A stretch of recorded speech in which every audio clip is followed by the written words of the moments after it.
नमस्ते बच्चों। आज हम 7वीं कक्षा का एक नया पाठ पढ़ने जा रहे हैं। इसके पहले मैं आपको एक दृश्य दिखा दूंगा। आप सब दृश्य को ध्यान से देखिए और समझने की कोशिश कीजिए कि ये कौन सा पर्वत है। आप में कुछ लोगों को इसका उत्तर मिला होगा। जिन्हें उत्तर न मिला है उनके लिए मैं दृश्य के बारे में कुछ ज्यादा विवरण दूंगा। आप देख सकते हैं कि प्रस्तुत पर्वत हिम से भरा हुआ है। हिम यानी स्नो। इस पर्वत में हर कहीं हिम ही हिम होते हैं। इसलिए यह पर्वत ऐसा जाना जाता है कि यह हिम का आलय यानी हाउस ऑफ स्नो है।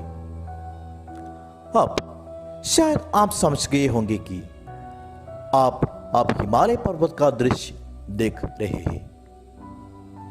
हिमालय यानी हिम का आलय दुनिया के सबसे प्राचीन पर्वतों में से एक।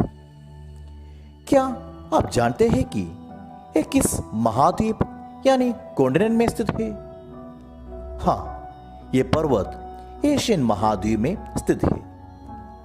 दुनिया के सबसे ऊंचा स्थान माउंट एवरेस्ट यही पर्वत श्रृंखला का एक भाग है। क्या आप जानते हैं कि भारत के किस दिशा में हिमालय स्थित है? हाँ, हिमालय भारत देश के उत्तरी छोर यानी नॉर्थर्न एंड है। भारत की उत्तर दिशा में खड़े होकर शत्रुओं से हमारी रक्षा करने के कारण कवियों और लेखकों ने इसे एक रखवाले का स्थान दिया है। लेकिन आज हम जो पाठ पढ़ने जा रहे हैं इसका लेखक श्री नागार्जुन ने इसे एक पिता का स्थान दिया है। इसलिए उन्होंने इस पाठ को हिमालय की बेटियां नाम दिया। शायद आप सोच रहे होंगे कि हिमालय की बेटियां दूसरी बड़ी या छोटी पहाड़ है, लेकिन नहीं। हिमालय की बेटियां वे हैं जो हिमालय से जन्म लेकर भारत की भूमि को उपजाऊ यानी फर्टाइल बना देती है। कौन है वे? हाँ, देश को समृद्ध बनाने में महत्वपूर्ण भूमिका निभाने वाले नदियों के बारे में हम प्रस्तुत पाठ में अध्ययन करेंगे। अब देखेंगे कि इस पाठ में लेखक ने नदियों के बारे में क्या क्या बताया है। अब लीजिए पेज नंबर 12, पेज नंबर 12। पाठ का नाम है हिमालय की बेटियां। लेखक का नाम नागार्जुन। देखिए फर्स्ट पैराग्राफ। अभी तक मैंने उन्हें दूर से देखा था। बड़ी गंभीर, शांत, अपने आप में खोई हुई लगती थी। संभ्रांत महिला की भांति वे प्रतीत होती थी। उनके प्रति मेरे दिल में आदर और श्रद्धा के भाव थे। माँ और दादी, मौसी और मामी की गोद की तरह उनकी धारा में डुबकियां लगाया करता। तो बच्चों देखिए, मैंने पहले ही बताया है कि हिमालय की बेटियां का मतलब है हिमालय से निकलने वाली नदियां। इस पाठ में लेखक किन के बारे में कहता है? लेखक उन नदियों के बारे में कहता है जो हिमालय से निकलती है। Means in this lesson the author describe about those reverse which originate from the Himalaya. So in the first paragraph the author says that अभी तक मैंने उन्हें दूर से देखा था। अभी तक मीन्स टिल नाउ मैंने उन्हें दूर से देखा था। आई सो दम फ्रॉम डिस्टेंस। इसमें आई कौन होगा? ये मैंने कौन होगा? मैंने लेखक। ओके, उन्हें मीनिंग ऑफ उन्हें मीन्स दम। दम का मतलब क्या होगा? और दम माने कौन होगा? उन नदियाँ। ओके, ये फर्स्ट सेंटेंस में लेखक ने कहा है कि अभी तक नागार्जुन ने उन्हें माने उन नदियों को दूर से देखा था। Means till now the author so दम फ्रॉम डिस्टेंस। ओके, देन बड़ी गंभीर, शांत, अपने आप में खोई हुई लगती थी। सो नेक्स्ट सेंटेंस में उसने बताया है कि दूर से देखने पर उन नदियां कैसे लगती थी. That means when I saw them from distance how they seemed. Okay, so बड़ी गंभीर, so they seemed so serious, गंभीर. देन शांत, दे सीम्ड सो शांत, काम. देन अपने आप में खोई हुई लगती थी, means they seemed as they lost in themselves. Okay, then संभ्रांत महिला की भांति वे प्रतीत होती थी. सो लेखक कहता है कि संभ्रांत महिला की भांति वे प्रतीत होती थी, means they look like a संभ्रांत महिला. ए संभ्रांत का मतलब है कुलीन, और महिला का मतलब क्या है? महिला माने औरत. ओके, सो ए संभ्रांत महिला माने क्या है? एक कुलीन औरत, means a elite lady. Okay, ये संभ्रांत महिला की भांति वे प्रतीत होती थी, means they look like an elite lady. और उनके प्रति मेरे दिल में आदर और श्रद्धा के भाव थे. So when I saw them from distance, so I had आदर और श्रद्धा फॉर देम.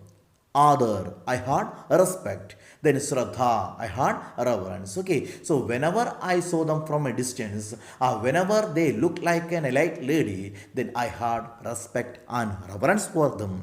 Then माँ और दादी, मौसी और मामी की गोद की तरह उनकी धारा में डुबकियाँ लगाया करता. Means after saying this much he said that I used to डुबकियाँ लगाना. Meaning of डुबकियाँ लगाना is I used to dive into those rivers.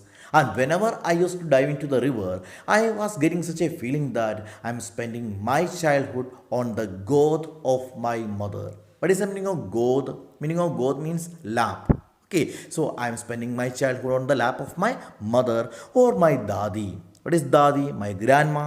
Then mosi or mami. Meaning of mosi or mami is auntie. Okay, that means how did I spend my childhood on the lap of my mother, my grandma, my auntie? Like that, I used to dive into the rivers. Okay, so this much the Lekhak said about the rivers in the first paragraph. He said that I saw them from distance and they seemed like so serious, so quiet, and they lost in themselves, and I felt that they looks like an elite lady, so that I had respect and reverence for them, and I used to dive into them as I spent my childhood on the lap of my mother, grandma and auntie. Okay, it's clear. अब देखिए second paragraph. परंतु इस बार जब मैं हिमालय के कंधे पर चढ़ा तो वे कुछ और रूप में सामने थी. मैं हैरान था कि यही दुबली पतली गंगा, यही यमुना, यही सतलुज समतल मैदानों में उतरकर विशाल कैसे हो जाती है. उनका उछलना और कूदना, खिलखिलाकर लगातार हंसते जाना, इनकी ये भावभंगी, इनका ये उल्लास कहाँ गायब हो जाता है मैदान में जाकर. किसी लड़की को जब मैं देखता हूँ, किसी कली पर जब मेरा ध्यान अटक जाता है, तब भी इतना कौतूहल और विस्मय नहीं होता जितना कि इन बेटियों की बाल लीला देखकर. सो बच्चों, इस पैराग्राफ में लेखक ने उन नदियों के बारे में बताया है जिन्हें वो उनके घर के पास ही देखा. That means in the previous paragraph, he described about those rivers which have reached so distant, so far from their house. Okay, but now this time he went to the house of the rivers. Okay, so he नदियों का घर कहाँ होगा? अगर नदियाँ हिमालय से निकलती है तो ये नदियों का घर कहाँ होगा? हिमालय में ही होगा. That means the house of the rivers will be in Himalaya itself. So this time he said that इस बार जब मैं हिमालय के कंधे पर चढ़ा, but this time when I climbed on the kantha of Himalaya. The meaning of kantha is shoulder. Okay, so when I climbed on the shoulder of Himalaya means this time when I climbed the Himalaya, वे कुछ और रूप में सामने थी. So they were in front of me. So those rivers were in front of me in different रूप, in different forms. Okay, then मैं हैरान था कि यही दुबली पतली गंगा, यही यमुना, यही सतलुज समतल मैदानों में उतरकर विशाल कैसे हो जाती है. So this time when I got a chance to watch those rivers in a different form. Okay, so this was entirely different. Okay, so that is why मैं हैरान था. So when I saw the form of the river, I was so heran. What is heran? I was so surprised. Okay, so what was the reason of my surprise? I was thinking that यही दुबली पतली गंगा, यही यमुना, यही सतलुज समतल मैदानों में उतरकर विशाल कैसे हो जाती है. So children, in this sentence, which three names are mentioned by the author? So they are the daughters of Himalaya. So those three names are, first one is Ganga, the second one is Yamuna, and the third one is Satluj. As you all know, these three are the names of rivers. So when the author saw them in Himalaya, he was surprised. You can understand that why he was surprised after watching the video. So this is the form of river that the author saw in Himalaya. Not so big, not so fearsome. But now you are watching the form of river after they reached in plain. It became so big, isn't it? So this is the reason of why the लेखक was surprised. Okay, so मैं हैरान था कि यही दुबली पतली गंगा, यही यमुना, यही सतलुज समतल मैदानों में उतरकर विशाल कैसे हो जाती है. So he was thinking that the stream or the stream river, how they became so big after reaching in the मैदान, after reaching in the plain. Okay, इनका उछलना और कूदना, खिलखिलाकर लगातार हंसते जाना, इनकी ये भावभंगी, इनका ये उल्लास कहाँ गायब हो जाता है मैदान में जाकर. So the लेखक he had one question in his mind. So what was that question? इनका उछलना और कूदना, ए नदियों का उछलना और कूदना. So what is the meaning of उछलना और कूदना? Meaning of उछलना is jump and कूदना is also jump. Okay, so नदियों का उछलना का मतलब क्या होगा? जब लेखक ने नदियों में हिलोरें देखा, उस समय लेखक को ऐसा लगा कि ये नदियों के पानी उछल और कूद रहा है जैसे एक बच्चे कर रहे हैं. Okay, that means when he saw the waves in the river he feels that the river is jumping like a child. और खिलखिला कर लगातार हंसते जाना, इसका मतलब क्या होगा? सो जब लेखक ने वो नदियों की आवाज सुनी, so when he heard the sound of that river, then he feels that ये नदियाँ हंस रही है, means the rivers are laughing. और इनकी ये भावभंगी, so when he saw the beauty of the river, then इनका ये उल्लास, so when he saw the enjoyment of the river in Himalaya, then he thought that ये सब कहाँ गायब हो जाता है मैदान में जाकर, means after reaching in the plain where all these qualities got disappeared. So that was the doubt of the author.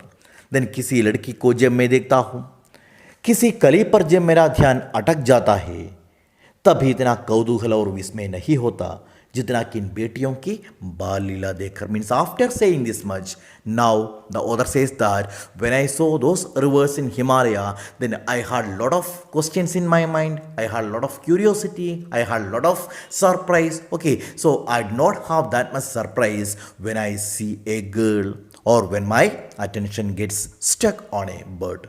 Okay, so that is the content of the second paragraph. It's clear?